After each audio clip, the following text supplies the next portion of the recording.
6 மணிக்கு Coimbatore cyber crime காவல்துறை சவுக்கு சங்கரை கைது செய்திருக்கிறது.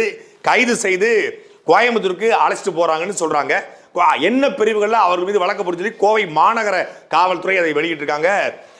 294B 353 509 women harassment act 67 ID act இந்த 5 பிரிவுகள்ல அவர் மீது வழக்கு பதிவிட்டிருக்காங்க. இந்த 5 பிரிவுகள்ல வழக்கு போடுறதுக்கு சவுக்கு சங்கர் அப்படி என்ன பேசினார் அப்படின்னா, நம்ம ஏற்கனவே சாட்டில சொல்றது மாதிரி சவுக்கு சங்கர் அவர்கள் கடந்த 5 நாளைக்கு முன்னாடி சவுக்கு சங்கருடைய லீகல் கரஸ்பாண்டன்ட் கார்த்திக் என்பவர் கைது செய்யப்படுறாரு. அந்த கைதை கண்டித்து சவுக்கு சங்கர் ரெட் பிக்ஸ்ல பிலிக்ஸ் அவர்களோடு உட்கார்ந்து கொண்டு ஒரு உரையாடல் நிகழ்த்துறாரு. அந்த உரையாடல்ல இந்த கைதுக்கு காரணமே தமிழ்நாட்டுடைய ஏடிஜிபி அருண் தான். அவன் ஒரு பொம்பளை பொறுக்கி, செக்ஸ் அடிக்ட், விமனைசர் என்று ஒரு தமிழ்நாட்டுடைய ஒரு உயர்ந்த மதிப்பில் இருக்கக்கூடிய ஒரு ஐபிஎஸ் அதிகாரி குறித்து மிக